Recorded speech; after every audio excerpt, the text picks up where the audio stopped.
Good afternoon. My name is Reverend Patryse Brown, Master of Arts, Master of Divinity, Candidate Doctor of Ministry. I am the founder of Grace Abounds Association of Pastors. This is an ongoing series called To the Law and To the Testimony.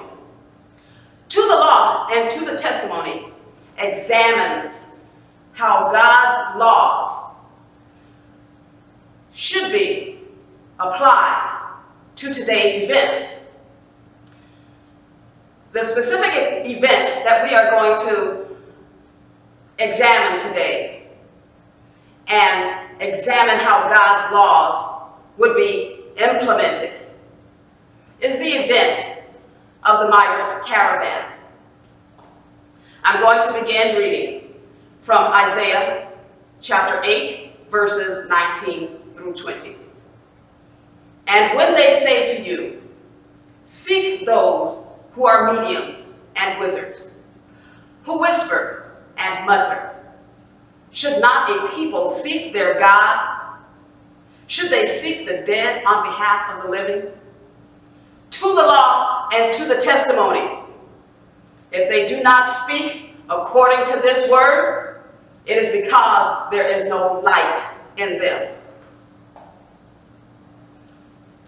The title of today's series is called The Sovereignty of God and the Law, a perspective exemplifying the sovereign, righteous, just and holy, gracious and merciful ways of God. It is a brief study of 1 Timothy chapter 1, verses 8 through 11. And I will begin reading from that passage.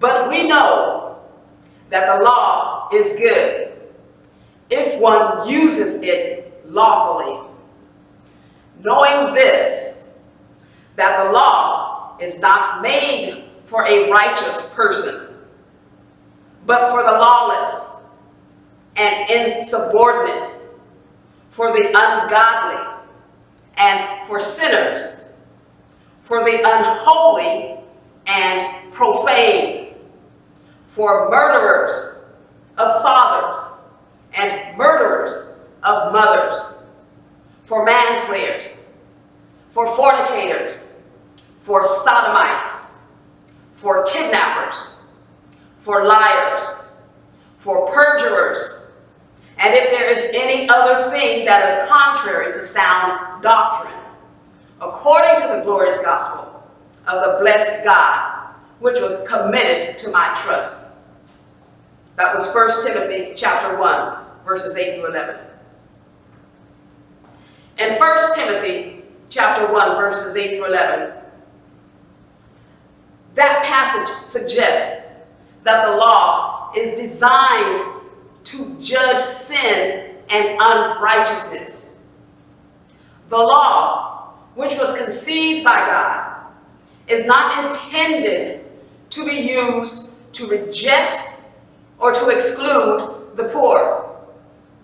The law is not meant to be used to deny assistance to individuals who need help. The law does not justify turning one's back to the stranger. The law is not meant for establishing and carrying out edicts that oppress others. When the laws of the land place a burden upon the weak, the poor, and those in need, Jesus exemplified sympathy, wisdom, and mercy. Consider when David and those who were with him entered the house of God and ate the showbread, which was only lawful for the priests to eat. God had mercy and allowed David to eat the showbread without penalty, because David and his men were hungry. Consider when the disciples picked heads of grain to eat on the Sabbath. This action of picking heads of grain was not lawful to do on the Sabbath. However, Jesus allowed the disciples to pick heads of grain and eat because they were hungry. Jesus said this: the Sabbath was not made for man. I will correct that. Jesus said this: the Sabbath was made for man, and not man for the Sabbath. Therefore, the Son of Man is also Lord of the Sabbath.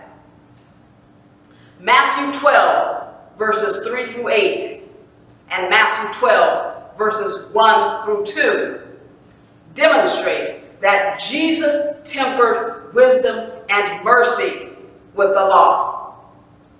Again, regard God's sovereignty and mercy exemplified when challenged about the law in Matthew 12, verses 9 through 14, and John chapter 8, verses 1 through 11. There are several passages throughout both the Old Testament and the New Testament that support measuring in sympathy and mercy when carrying out the laws of a land. Hebrews chapter 4, verses 15 through 16 states this: for we do not have a high priest who cannot sympathize with our weaknesses, but was in all points tempted as we are, yet without sin. Let us therefore come boldly to the throne of grace, that we may obtain mercy and find grace to help in time of need. My name is Reverend Patryse Brown. I'm the founder of Grace Abounds Association of Pastors.